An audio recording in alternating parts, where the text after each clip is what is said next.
Hello, welcome to the lecture on fundamental principles of organic chemistry and some techniques. I am Professor Shankara Raman from the Department of Chemistry, IIT Madras. In the first lecture of a series of lectures that I would like to give in organic chemistry, today we will discuss some fundamental aspects such as hybridization in organic chemistry. To start with, let us define what organic chemistry is all about. Organic chemistry is a very fascinating subject in chemistry. It is a subset of chemistry. It deals with compounds of carbon. So, essentially you can define organic chemistry as chemistry of carbon compounds.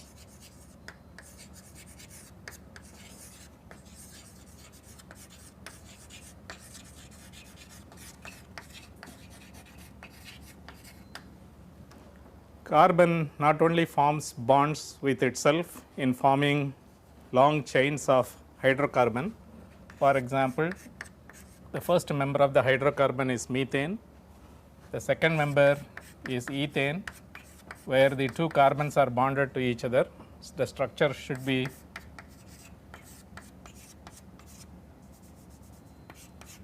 like this. Then go to the next homologous series. You have propane, butane, pentane and so on. So, carbon has the ability to form carbon-carbon bonds quite elaborately, so much so that the polymer polyethylene is a linear chain of CH2s, where the CH2s, hundreds of them are connected together. I will just put N here. N can be 100, 120, 150 and so on. So, carbon is capable of forming such long chain hydrocarbons such as polyethylene, for example. It also forms compounds with other elements of the periodic table with hydrogen, nitrogen, sulfur, oxygen, phosphorus and halogens. So, where the carbon is directly attached to nitrogen, sulfur, phosphorus, halogen, they are all considered to be organic compounds. Now, organic chemistry is essentially a life sustaining chemistry in the world of biology. If you look at biological molecules like DNA, for example, proteins, carbohydrates, lipids and so on, they are all organic compounds, organic molecules. So, one can call, for example, DNA proteins, carbohydrates, lipids, in other words fat. Now, these are polymeric compounds that are available in nature from biological systems, and all of them belong to the category of organic compounds.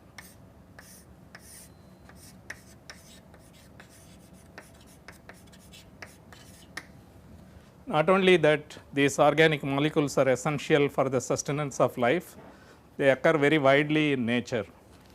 Early on, during the mid of 18th century, there was a theory called vital force theory.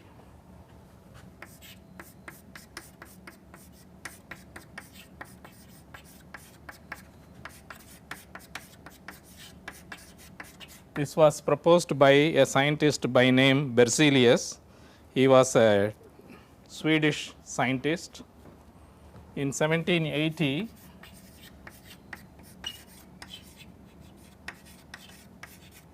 Berzelius proposed the theory called the vital force theory. Now, according to this theory, if you want to make an organic compound, you have to have a living system like a plant or an animal and so on. The reason for believing such a theory is that early on during the development of organic chemistry, organic molecules were typically isolated from nature. What do I mean by nature?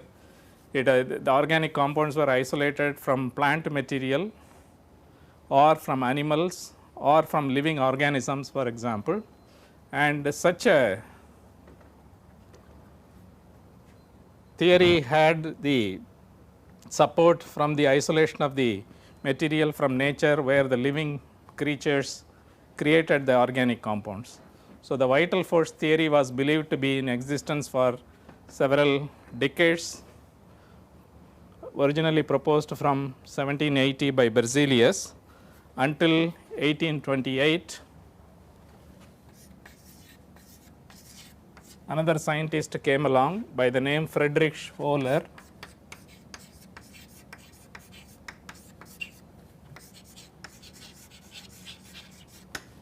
He sort of did an experiment which amount to disproving the concept that a living organism is necessary for producing organic compounds. This is a very path breaking experiment, very important experiment in organic chemistry. The experiment itself is essentially taking ammonium chloride, which is an inorganic substance, there is no carbon present in the system. Then taking potassium cyanate, which is also an inorganic salt, for example, mixing together you get ammonium cyanate. Ammonium cyanate is also an ionic inorganic compound, and what Wöhler did was to heat this compound. The molecule, this compound undergoes a rearrangement reaction in producing a molecule known as urea. Urea is considered to be an organic compound. This was the first lab synthesized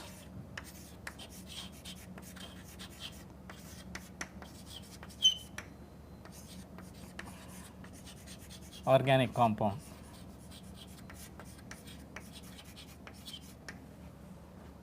So, that was a blow to the so called vital force theory, because now it is possible to generate an organic compound from purely inorganic substances. Inorganic substances are typically substances which are obtained from minerals from earth's crust, for example. So, they do not need a life form to generate inorganic molecules. Such an inorganic molecule is heated and converted into an organic molecule in the laboratory for the first time, which gave the vital blow to the vital force theory as proposed by Berzelius. Since then, organic chemists are involved in synthesis of organic compounds. Let us define organic synthesis. This is essentially making organic compound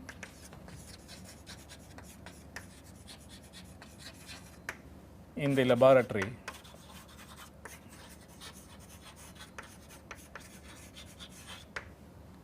Without the involvement of any kind of microorganism or a living matter, for example, where laboratory techniques are used for producing organic compound, that is called organic synthesis. By mid 19th century, organic chemistry is a developed subject. Organic chemistry is only about 200 to 225 years old. Right now, it is a full-fledged part of chemistry, and it is a fully developed aspect of chemistry at the present time.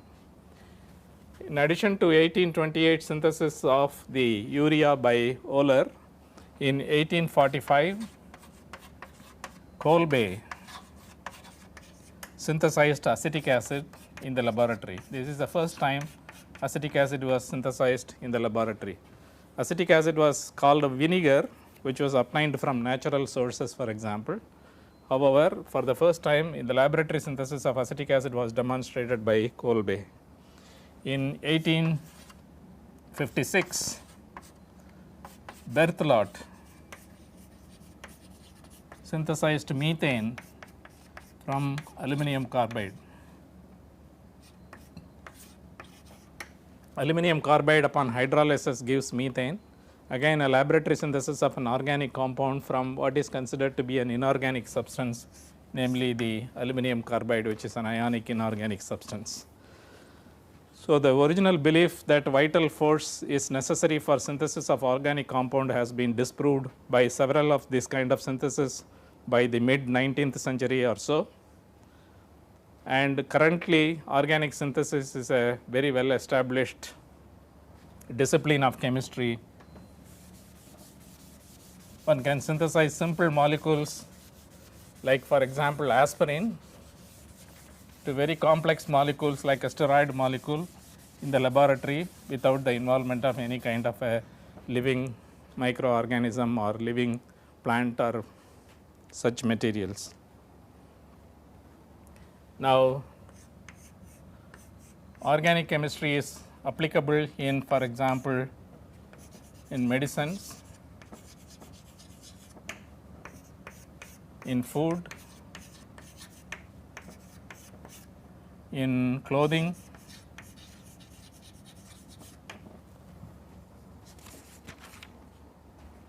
and in fuels, for example. Medicines such as, for example, simple compound like aspirin, which is the structure that is shown here. This is acetyl salicylic acid, and that is called aspirin. It is a headache medicine. This is an organic compound. Ibuprofen, for example, is an organic compound.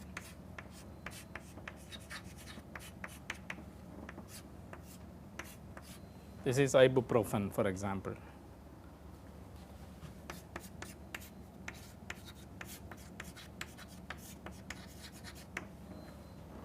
Naproxen, ibuprofen, aspirin, paracetamol, for example.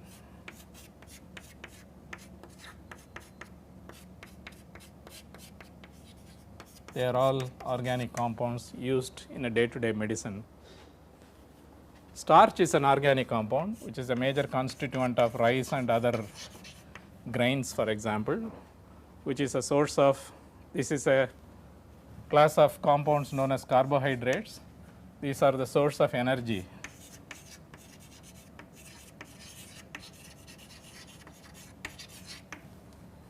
Clothing, for example, nylon, polyester, even cotton, which is available in nature, for example, is a form of organic compound. They are all polymeric material, nevertheless they are organic compounds. Fuels, for example, gasoline, petrol,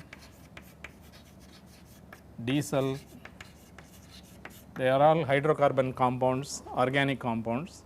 So, it essentially shows that organic compound essentially is present everywhere around you.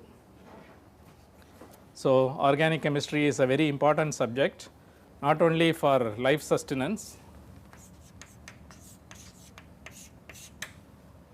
it is also important in biology in terms of the kind of molecules that one deals with in biochemistry, for example. So, till now what I have been trying to impress upon is the importance of organic chemistry and the kind of theories that existed, which were later on disproved by means of other scientists, for example. Now, we will go into shapes of organic molecules. In organic chemistry, organic molecules can be either 3-dimensional, 2-dimensional or 1-dimensional, depending upon the kind of carbon that we are dealing with.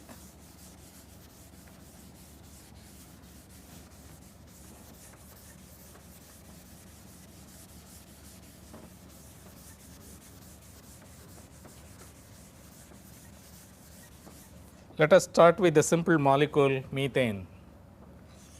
Methane has 4 hydrogens that are attached to a carbon, and in order to explain the size and shape of methane, one invokes the theory of hybridization.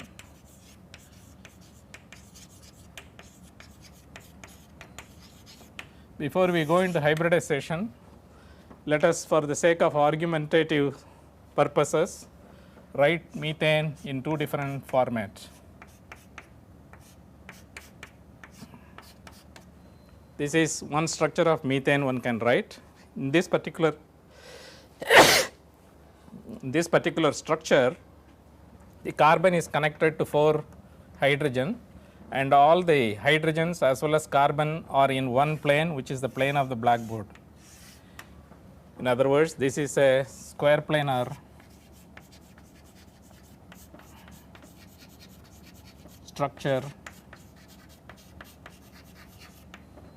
of methane. I am not saying this is the right structure, but there is a possibility that one can have the square planar structure. Alternatively, one can consider, for example, the hydrogen, carbon and hydrogen to be in one plane. So, these 3 atoms are in one plane. The third hydrogen is behind the plane of the blackboard, and the fourth hydrogen is in front of the plane of the blackboard.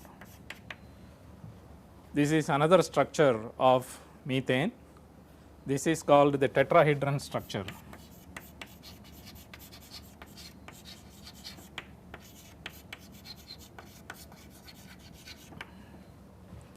Until the early 20th century, the structure of methane was known, or the tetrahedral carbon of methane was known. It is by 2 scientists,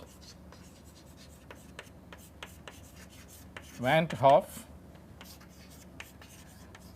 and Lebel. He is a Dutch scientist and Lebel is a French scientist. Independently, during the early 1900s, they simultaneously proposed the carbon of a hydrocarbon to be tetrahedral in shape. They had their own reasons based on stereochemistry of organic compounds, which we will deal with later. Nevertheless, this was a path breaking discovery in terms of the proposal that a saturated carbon should have a geometry of this kind and not a geometry of this kind where you have square planar. Now, what is the difference between these 2 structures? This is a 2-dimensional structure, it is confined to a plane, whereas this is a 3-dimensional structure. If you want to understand this particular structure, this hydrogen, carbon and this hydrogen, they lie on the plane of the blackboard, whereas this carbon hydrogen bond is protruding inside the plane of the blackboard, whereas this carbon hydrogen is projecting outside the plane of the blackboard. The same thing can be represented by means of a tetrahedral arrangement of carbon in this particular fashion, again indicating, for example, this carbon hydrogen bond to be inside and this carbon hydrogen bond to be outside the plane of the blackboard. This is forming a tetrahedron, if you can see clearly here.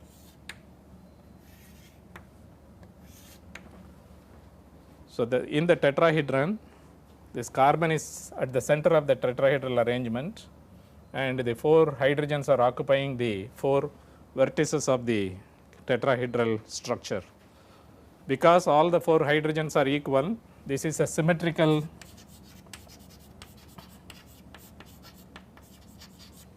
tetrahedral structure, as opposed to a distorted tetrahedron if one of the hydrogen were to be replaced by a chlorine, for example. All the carbon hydrogen bonds are equal and all the carbon hydrogen hydrogen angles are also equal.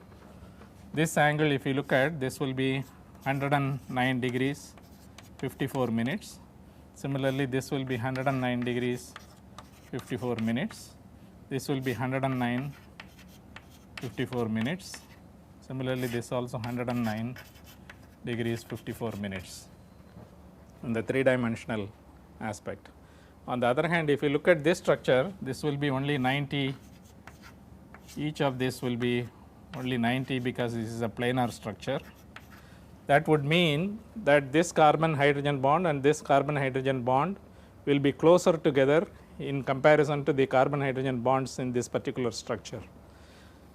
And this is precisely for the reason that this structure can be discarded, because if carbon hydrogen bonds can be having a larger angle, if they can be further away, the bonding electron repulsion can be minimized in this particular structure in comparison to this particular structure here.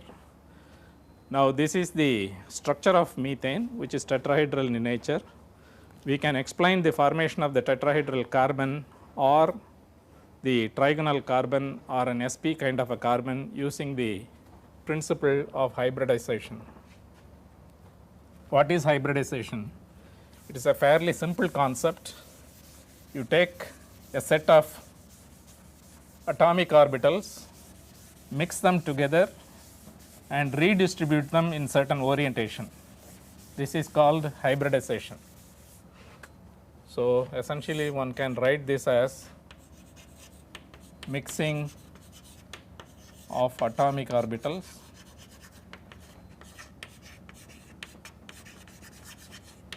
and redistribution of the orbitals in specific orientations.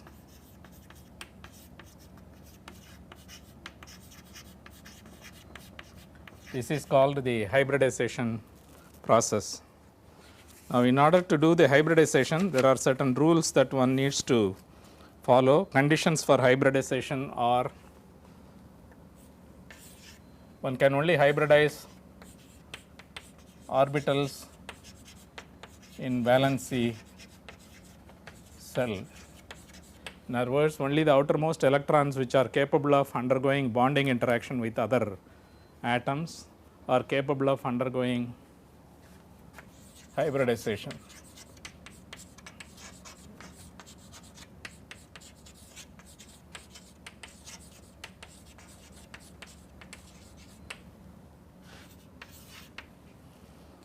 Orbitals undergoing hybridization should be close in energy.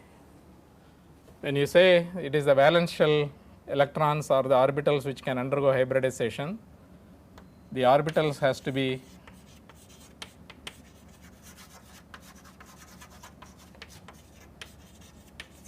close in energy.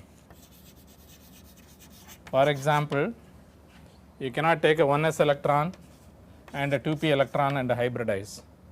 On the other hand, you can take a 2s electron and a 2p electron and do a hybridization because they are closer in energy. These are widely separated in energy, whereas these are closer in energy. So, this can lead to hybridization like the sp hybridization, sp2 hybridization and sp3 hybridization, whereas this cannot undergo hybridization because they are vastly different in their energy in terms of the relative energies. Now, for the hybridization to occur, one need not promote an electron from one orbital to another orbital. This I will explain it in a minute.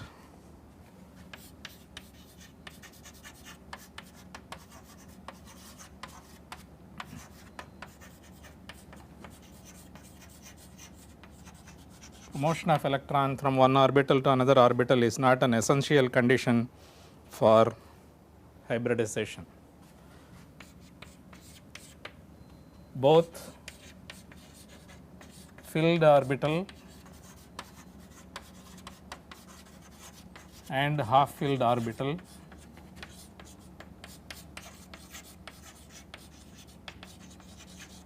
can undergo hybridization.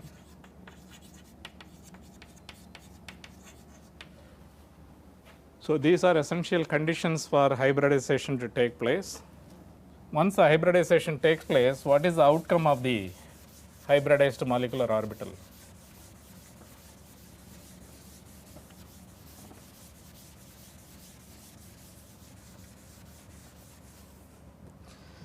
The first one is number of atomic orbital that is hybridized.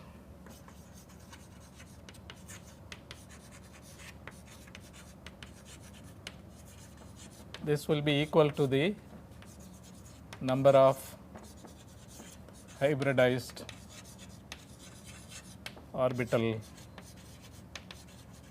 obtained after hybridization. In other words, you start with three atomic orbitals, you will end up with 3 hybridized orbitals. That is what it essentially means. All hybridized orbitals will have same size, shape and energy. In other words, if you have taken 4 atomic orbital and hybridized to produce 4 hybridized orbital, all the 4 hybridized orbitals will have the same shape as well as energy and size in terms of the redistribution. Hybridized orbital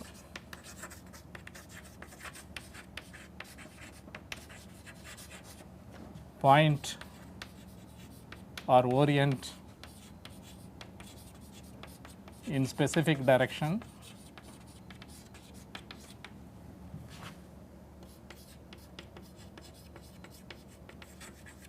depending on the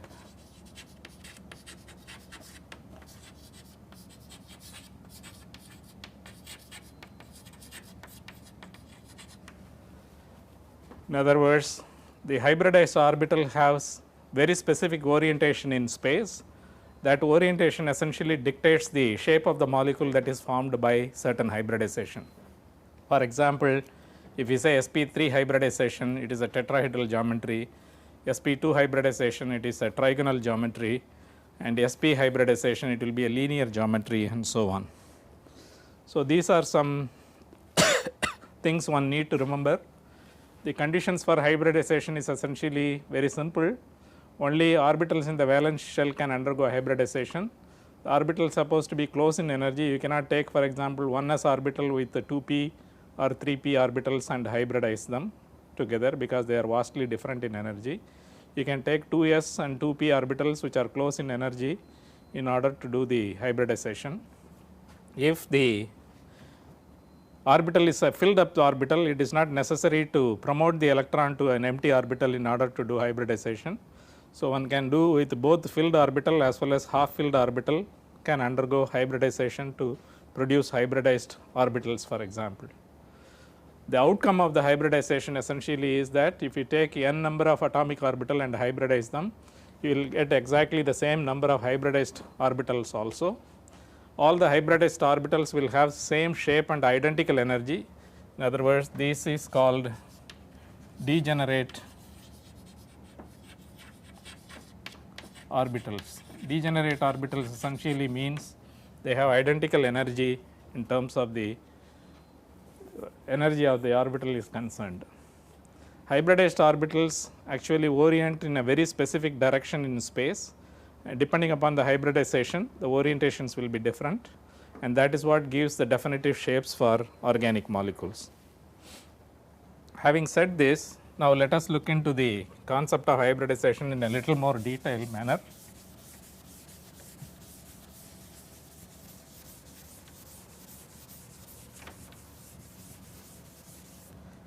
To understand hybridization, one needs to understand carbon's electronic configuration.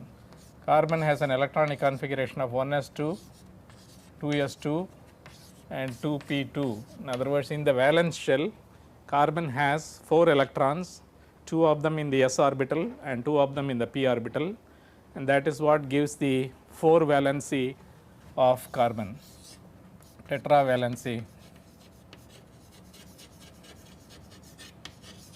carbon.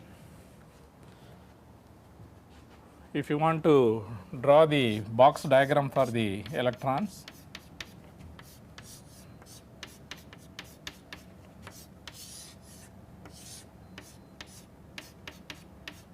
this is according to the Hund's rule of maximum multiplicity, they should be parallel with respect to each other. So, this is 1s orbital, 2s orbital and 2p x, y, z orbitals. Now, if you take the s orbital and the p orbital, you can combine them together and hybridize them to give sp3 hybridized orbital. In other words, the 2s orbital of carbon and the 2px, 2py and 2pz orbitals of carbon are mixed together and hybridized to give a hybridization what is known as sp3 hybridization, indicating that the hybridization involves one of the s orbitals, namely the 2s orbital, and 3 of the p orbitals, which are the px, py and pz orbitals. So, you have taken 4 orbitals, atomic orbitals. So, that should end up with 4 hybridized orbitals. This is one of the rules of the hybridization. If you start with n number of atomic orbitals, you will end up with n number of hybridized orbital. Now, the orientation of the sp3 hybridized orbital is important. First of all, let us look at the shape of the sp3 hybridized orbital.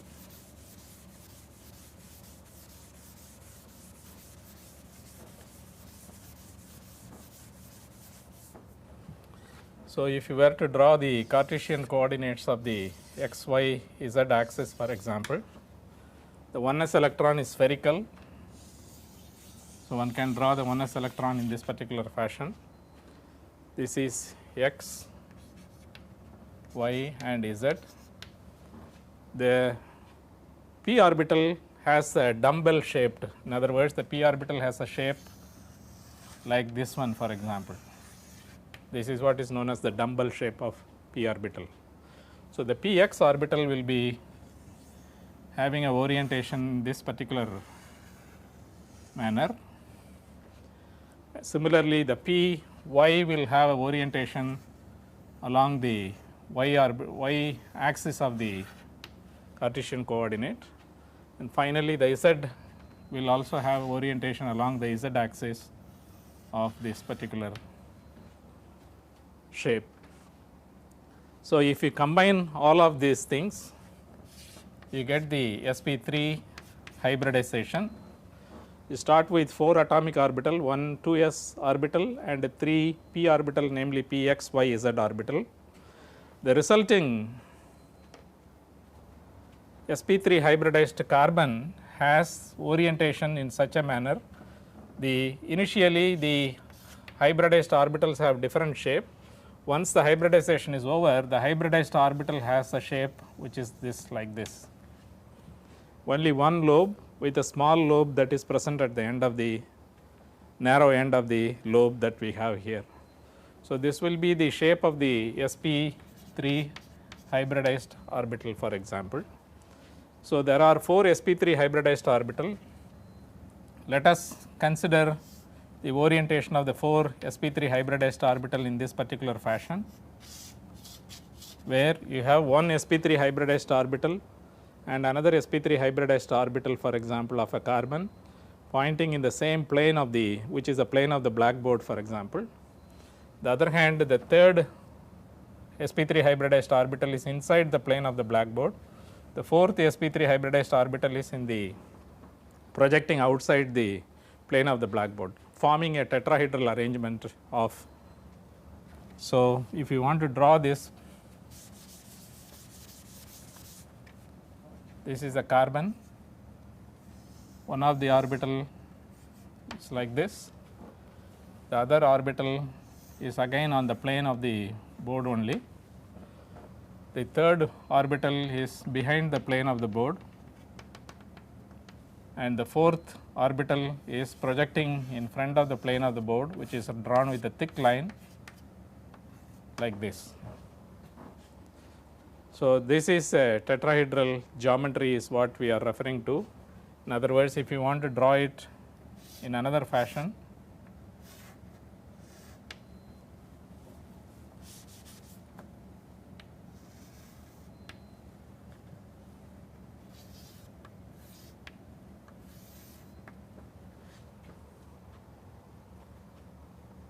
this is a hydrogen here, hydrogen here, and hydrogen here. The carbon is at the center of the tetrahedron. regular tetrahedron. So, the orbital will be essentially overlapping in this particular manner. This will be going inside here and the fourth one will be projecting outside here. Let me draw it properly. A tetrahedral carbon.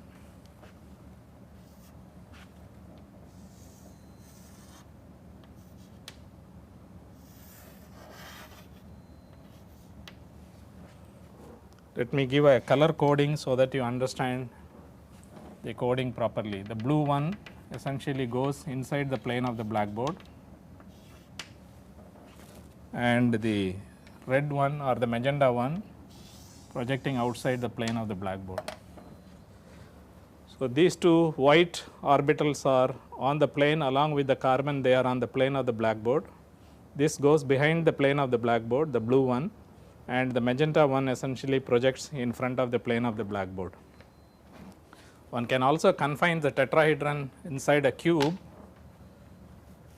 Let me draw it over here.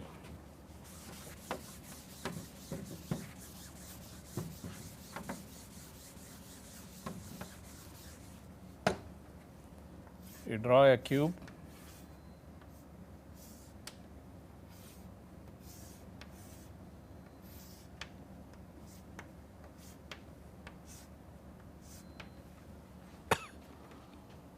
In the cube, the carbon is at the center of the cube, and now you connect diagonally opposite corners of the cube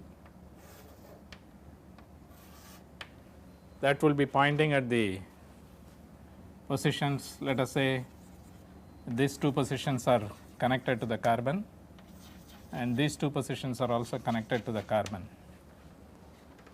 So, this you can see here, this will be projected this way, this will be projected like this. For example, in this fashion only it will be projected as a tetrahedral carbon. So, the tetrahedral lobes will be essentially pointing towards the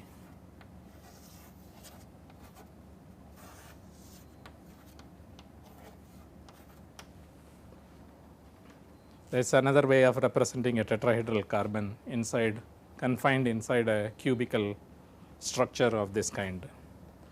So, it is important to understand the nature of the shape of the sp3 hybridized carbon. So, an sp3 hybridized carbon essentially has 4 orbitals, hybridized orbital in this particular fashion. Now, how is methane formed? Once the sp3 hybridized orbital is formed, the 1s electron of hydrogen, which is spherical in nature, essentially overlaps with the sp3 hybridized orbital. In other words,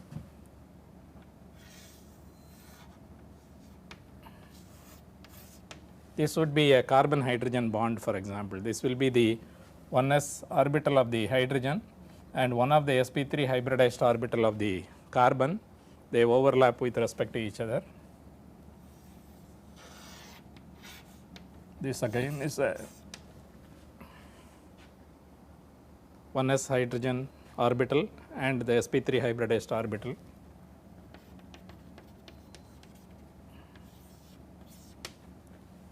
Finally, so the tetrahedral arrangement is what is responsible, the sp3 hybridization is what is responsible for the tetrahedral shape of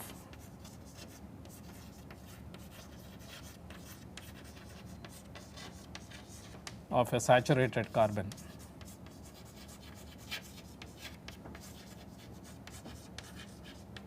So, methane is formed like this. How is ethane formed? Ethane is formed by overlap of one of the sp3 hybridized carbon of the one carbon. So, that will form a sigma bond. Sigma bonds are formed when orbitals overlap along the axis. So, this is the carbon carbon sigma bond, for example. Then you have the 1s orbital of hydrogen essentially forms the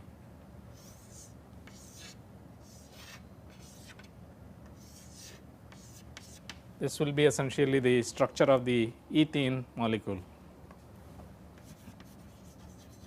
The same structure can be written in this fashion.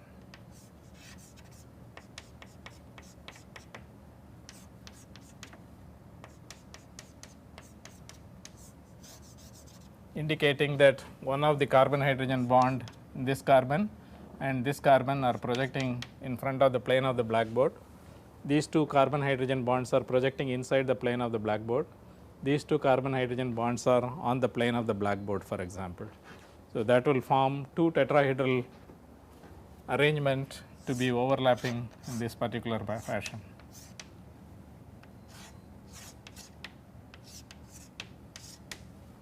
So, this is one tetrahedron, this is another tetrahedron, they combine together form the carbon carbon bond in a ethane molecule.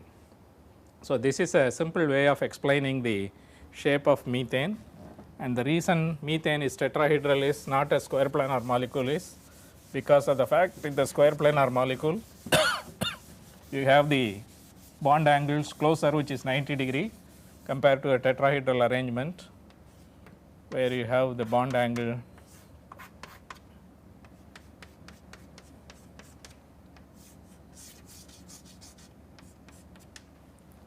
(109° 54' or so. All the carbon hydrogen bond angles are equal in a tetrahedral arrangement, and the bond lengths are also equal. It is roughly 1.543 angstroms or so. 154 picometer is what the length of the carbon hydrogen bond in a molecule like ethane that we have.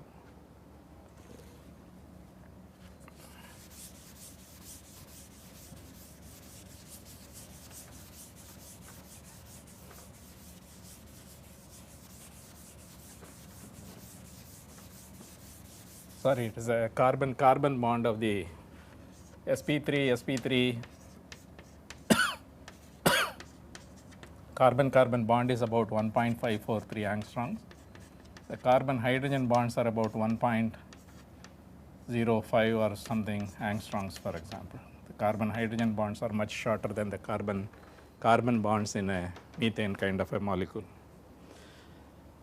If the hybridization is carried out only with two of the p orbitals, then you will have sp2 hybridization. In other words, one s orbital and two p orbitals are hybridized together. So, totally 3 orbitals are hybridized together with 3 electrons. So, the 3 orbitals are oriented in this particular fashion, in a trigonal fashion like this. In other words, it is the 3 orbitals are all in the plane of the blackboard only. It is a 2-dimensional structure. One of the orbital is oriented along this direction, the other orbital is oriented along this direction, the third orbital is oriented along this direction, for example. So, each of the bond angle between the sp2 hybridized orbitals will be 120. This is called trigonal geometry.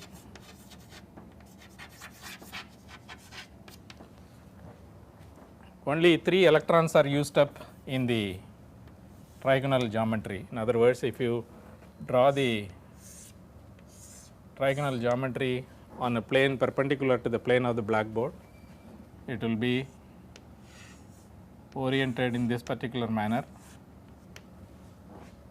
The 4th orbital, one of the p orbital with 1 electron will be perpendicular to that. This will be dumbbell shaped. This is the original p orbital, pz orbital of ethylene, sorry, pz orbital of the carbon. So, in a sp2 hybridized orbital, there are 3 orbitals pointing in a trigonal fashion like this, in a triangular manner like this. This is all in one plane, which is on the plane of the blackboard. If you just tilt it like this and look at it, this is how it is going to look like, with the 4th orbital which is the unhybridized p orbital, which is going to be perpendicular to the plane of the paper that is shown here, for example. So, if the hybridized molecular orbitals were to overlap with each other, as in the case of ethylene, they will overlap in this particular fashion. This is along the axis of the hybridized orbital. So, it is a sigma bond is going to be formed between two carbons, and then you have a 1s electron forming the CH bonds, which are also sigma bonds, for example. Remember, we are now trying to describe the geometry of ethylene. Ethylene has this particular geometry where you have a trigonal hybridization here and a trigonal hybridization here, for example. This is one of the trigonal hybridized sp3 sp2 system. This is other trigonal hybridized sp2 system, for example. In addition to that, there is also a single p orbital which is in this particular oriented in this particular manner, and the lateral overlap of this p orbital is what is going to give you the pi bond. If one were to draw the orbital p orbital in this diagram, let me use a different chalk here. This would be the p orbital of the carbon, this will be the other p orbital of the next carbon, and the lateral overlap of the p orbital in this particular fashion gives a pi bond. Just to clarify at this point, if we have a hybridized orbital which is overlapping in this particular fashion along the axis, then it will form the sigma bond. Sigma bonds are always formed when the orbitals overlap along their axis. On the other hand, the atomic orbital, namely the p orbital, pz orbital in this particular case, this would be the axis of the orbital. They do not overlap along the axis, instead they overlap sidewise in this particular manner. That will give you the pi bond. So, it is important to understand the concept of formation of sigma bond and pi bond, how they are formed in the organic molecule. So, this diagram essentially explains the formation of ethylene by initially two sp2 carbons overlapping with each other to form a carbon-carbon bond, and the remaining two sp2 hybridized orbitals are overlapping with 1s electron orbital of the hydrogen, forming the carbon-hydrogen bond. Here again carbon-hydrogen and carbon-hydrogen bond. Finally, the fourth atomic orbital, which is the pz orbital, which is perpendicular to the plane of the blackboard. If this is ethylene is in this plane, then these orbitals are projecting outside the plane of the blackboard, or if we consider ethylene to be perpendicular to the plane, then this will be on the plane of the blackboard. In other words, if you are to draw the structure of ethylene on a piece of paper, which is this sheet here, this is the orientation of the sp2 hybridized orbital. Then perpendicular to that will be the orientation of the p orbital in this particular manner. So, this lateral overlap is what gives the pi bond of the ethylene in this particular case. Lastly, now the angles are very clear. This is 120 degrees, this is 120 degrees. So, sp3 hybridized orbital have 120 degrees, and the carbon-carbon bond, for example, has a length of about 1.45 or so angstroms, a carbon-carbon double bond in this particular case. Finally, you can take one s orbital and one p orbital, combine them together to form only an sp hybridization.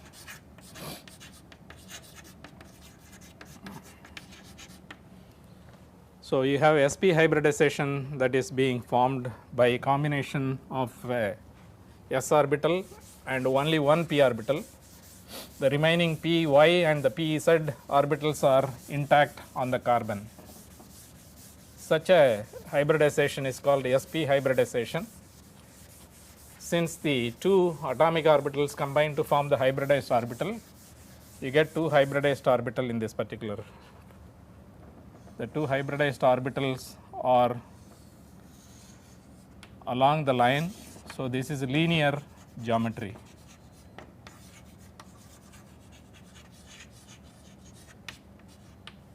With an angle of 180 degree between the hybridized orbitals. Now, if you have a carbon with an sp hybridized orbital, another carbon with another sp hybridized orbital like this, they can combine together, form the sigma bond. This would be the overlap that forms the sigma bond. So, this is a carbon-carbon bond that is being formed. Then the other molecular other hybridized orbital combines with, let us say for example, 1s electron of a hydrogen. So, this would be hydrogen and this would be hydrogen. So, you have basically explained the formation of the sigma bonds in acetylene. This is a sigma, this is sigma, and this is also a sigma bond. But then acetylene is an unsaturated compound. It has pi bonds. So, one of the pi bond is formed by the pz orbital overlapping with another pz orbital of the other carbon. So, this lateral overlap essentially will give you the pi bond, one of the pi bond. Then you have one more, remember you have taken only one s and one p. So, the remaining two py and pz's are remaining in this one. What we have drawn is a pz. Let us draw the py in this particular fashion. So, overlap between the lateral overlap between the py and pz orbitals essentially give lateral overlap of py and pz atomic orbitals.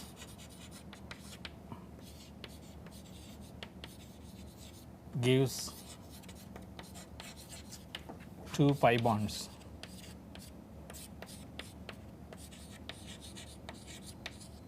So, the pi bonds of acetylene are essentially formed by the overlap of the py and the pz orbitals in a lateral fashion to give the particular geometry, which is a linear geometry. The carbon-carbon bond length here is roughly 1.28 angstroms or so. It's much shorter than the. So, if you compare the structures of ethylene, acetylene and ethane, the geometry, the bond length and the bond angles are easily explained on the basis of invoking the concept of hybridization. This has 109 degree 54 minutes angle, this is 120 and this is 180. This is a linear geometry, this is a trigonal geometry and this is a tetrahedral geometry, for example. So, all the geometries of the organic molecules can be explained on the basis of invoking the hybridization, namely sp hybridization, sp2 hybridization and sp3 hybridization. However complex the molecule can be, the concept of hybridization helps us to understand the kind of geometry and shape the organic molecules have in organic structures. Organic molecules can be classified, and the classification is what I am going to discuss in the next few minutes.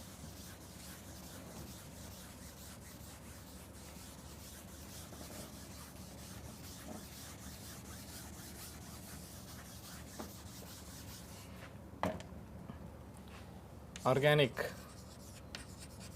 compounds,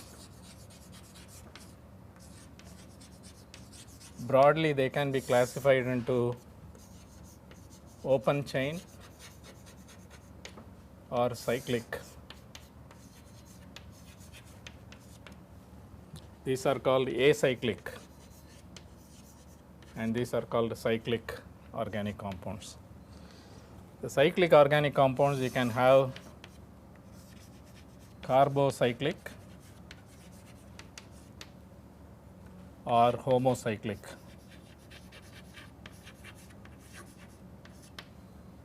Or you can have, for example, heterocyclic.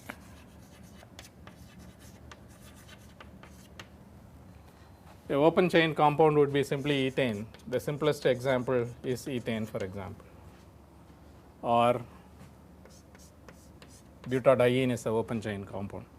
A cyclic compound will be cyclohexane or cyclohexene, for example. This is also an open chain compound. Or if you want to go carbocyclic, this would be hexene, hexane, and so on. Heterocyclic compound, you just need to have one heteroatom present in the system. It could be oxygen, it could be sulfur, any one of the heteroatom can be present in the system. So these are examples of heterocyclic and homocyclic compound. You can have aromatic or non-aromatic compounds. Benzene would be a typical example of an aromatic compound. Hexadiene would be an example of a non-aromatic compound. Similarly, you can have aromatic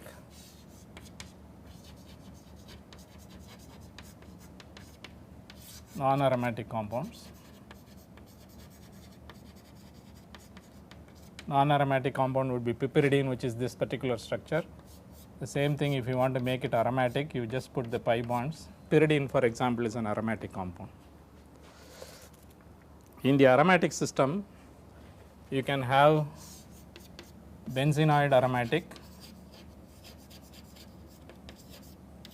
non-benzenoid aromatic compound. Benzenoid aromatic compounds are benzene, naphthalene, anthracene, all of them which have benzene rings fused together, they are benzenoid compound. On the other hand, if you have a aromatic compound which is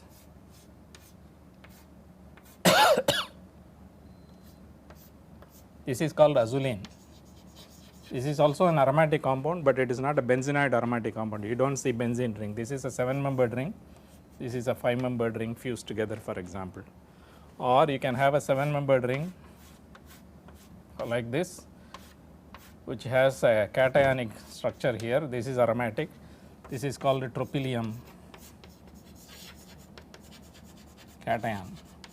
This is also aromatic in nature. This would be a non-benzenoid compound. So in a broad manner, the compounds can be classified into open chain compound or a closed chain compound. In the closed chain compound, you can have carbocyclic or heterocyclic. Heterocyclic means it just has an atom other than carbon and hydrogen in the ring. And the homocyclic compound can be aromatic or non-aromatic in nature. Examples are benzene and hexadiene. Here again you can have aromatic or non-aromatic. Non-aromatic would be this one, which has no pi bonds. Aromatic is the one which has pi bonds conjugated to each other. In the benzenoid, in the aromatic compound, you can have benzenoid or non-benzenoid. These are examples of benzenoid compounds. These are examples of non-benzenoid compound. So in this lecture, we took a short tour of the history of organic chemistry, starting from Berzelius' theory of vital force theory, then moved on to Wohler's synthesis of urea. Then we moved on to the concept of hybridization to explain the shape and geometries of organic molecules. Finally, classified the organic compounds in various categories in this particular lecture. Thank you for your attention.